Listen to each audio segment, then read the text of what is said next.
Coach, ton analyse de la demi-finale et de la finale. Alors certes, Djokovic est monstrueux mentalement, mais on le savait. Et en plus, je trouve que les deux autres, Nadal et Tsitsipas, l'étaient également. Pour moi, là où il est au-dessus, c'est physiquement. Mais quelle déception que Tsitsipas craque physiquement au 5e set. Moi qui voulais un 5e set de légende, c'est raté, comme pour la demi d'ailleurs. Parce qu'il craque physiquement, hein. Pour moi c'est physique, ce n'est pas mental. Et pareil pour la demi, Nadal est épuisé au 4e set. Mais ça s'est jamais vu à Roland Garros, Nadal épuisé. C'est la première fois que je vois ça, Nadal à Roland Garros. Les commentateurs ont dit, à l'issue de ce 3e set, celui qui va le perdre, ça va être dur pour lui. Et ça s'est confirmé, Nadal l'a perdu, il a pris un gros coup physique, un gros coup moral, mental, il ne s'en est pas relevé. Et tout le monde a dit, qui peut se relever d'une perte d'un 3e set comme ça? Je suis convaincu que si Nadal avait gagné le 3e set, Djoko n'aurait pas eu de baisse physique et aurait gagné quand même le 4e set de la même manière. Et je ne pense pas, contrairement à ce qui s'est dit, que c'était mental. Ah zut, après un tel set, comment s'en remettre mentalement et tout? Nadal, c'est un rock, surtout à Roland Garros. Jamais il va lâcher. On l'a vu d'ailleurs au 4e set, il break d'entrée, il serre le poing et tout. Non, il a eu aucun coup moral. Par contre, clairement, il a eu une baisse physique. Et ça, c'est juste incroyable. C'est vrai que physiquement, il est au-dessus quand même. Faut le faire quand même. 4 heures contre Nadal, 4 heures contre Tsitsipas. Et les battre physiquement, sans parler des 5-7 sur Berrettini, à 34 ans.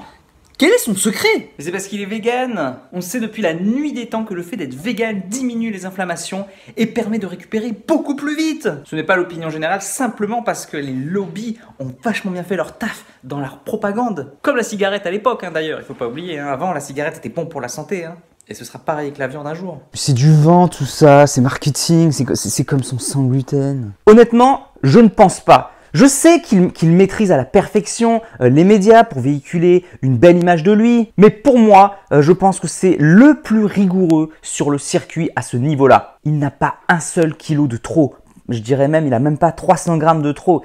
Tout est maîtrisé à la perfection chez lui. Il consomme de l'eau à température ambiante pour ne pas dépenser trop de calories. Il cuisine maison, il cuisine bio, sans gluten, zéro exception. Je le crois quand il affirme tout ça. Pour moi, il est au-dessus de tout le monde niveau nutrition. Et c'est d'ailleurs, pour moi encore une fois, c'est mon avis personnel, l'avenir du tennis. Tous les joueurs seront enfin ultra rigoureux sur la nutrition. Et le dernier aspect, ce sera l'aspect mental. Ne me faites pas dire ce que j'ai pas dit.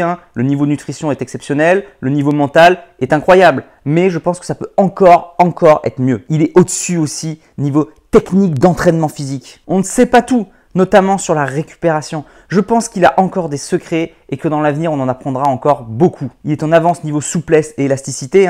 Il explique dans son livre qu'il fait 2 heures d'étirement et c'est pas des étirements genre passifs, c'est des étirements justement dynamiques, toujours dans le mouvement. Pour moi, c'est révolutionnaire. Bref, pour moi, c'est le meilleur athlète physiquement. C'est même le meilleur athlète de tous les temps. Et attention, seuls Federer et Nadal sont quasiment ses égaux. Quasiment. En tout cas, on a vu sur ce tournoi qu'il était au-dessus. Certes, il n'a pas le même âge que Federer, mais bon, à 1 an près avec Nadal, à 34 ans, c'est quand même bluffant. Bon, mentalement au-dessus, physiquement au-dessus. Est-ce qu'il est meilleur tennistiquement?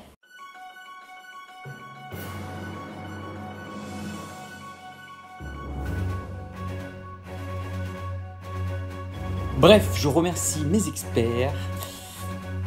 Je vous remercie, vous, surtout, de regarder la vidéo. Merci. D'ailleurs, si ce contenu vous plaît, s'il vous plaît, n'hésitez pas, j'insiste, mettez un commentaire, cliquez sur j'aime, partagez les vidéos. Car ce genre de vidéo, c'est vraiment plus dur pour moi, niveau montage et tout, ça prend un temps infini pour pas grand-chose, que du plaisir. Allez, je vous dis à bientôt. En attendant, n'oubliez pas, allez jouer au tennis, laissez s'exprimer vos personnalités, progresser et surtout, faites-vous plaisir. Ciao. Si tu es encore là, c'est que soit tu es très motivé, et dans ce cas-là, je te félicite, soit que tu aimes ce que je fais. Dans tous les cas, s'il te plaît, laisse un commentaire pour donner ton opinion et soutiens mon travail, soit en partageant les vidéos, c'est important pour l'algorithme, soit en allant sur Tipeee. Tu peux aller encore plus loin en t'abonnant à ma newsletter où je te donnerai plein de conseils. Rien de plus facile, clique sur le lien dans la description. À bientôt.